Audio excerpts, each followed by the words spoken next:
অযোধ্যায় রাম মন্দির প্রতিষ্ঠার আগেই মালদায় এসে পৌঁছলো রামের পাদুকা, আর যাকে নিয়ে মালদা চলছে পুজো অর্চনা। এদিন মালদা শহরে এক বেসরকারি প্রতিষ্ঠানে জাঁকজমকপূর্ণভাবে কাঁসর ঘণ্টা সহ পুজো অর্চনা চলে।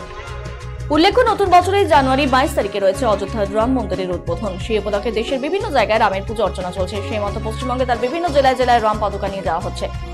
সেই মতো শুক্রবার মালদায় নিয়ে আসা হয় রাম পাদুকা। মালদার ইংরেজবাজার শহরের পুরাটুলি পাঁকুরতলা মোড় এলাকায় রাম পাদুকা নিয়ে আসা হয়। এরপর সেখান থেকেই মালদার বেসরকারি হোটেলে রাখা হয়। সেখানেই পুজো করা হয় রামের পাদুকা। এদিন অনুষ্ঠানে উপস্থিত ছিলেন সনাতনী সমস্ত সংগঠন।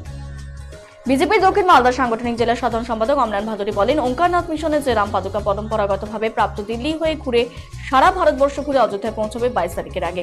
রাম মন্দির প্রতিষ্ঠার প্রাক্কালে সেই পাদুকা আজ মালদায় এসেছে।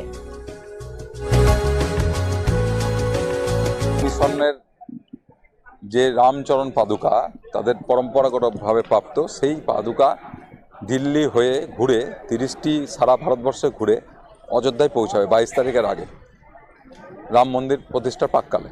সেই পাদুকা আজকে মালদায় এসছে। সেখানে সমস্ত সনাতনী সংগঠনের রিপ্রেজেন্টেশনরা এখানে আছেন। তারা তাদের বিভিন্ন সাংগঠনিক বক্তব্য রাখবেন।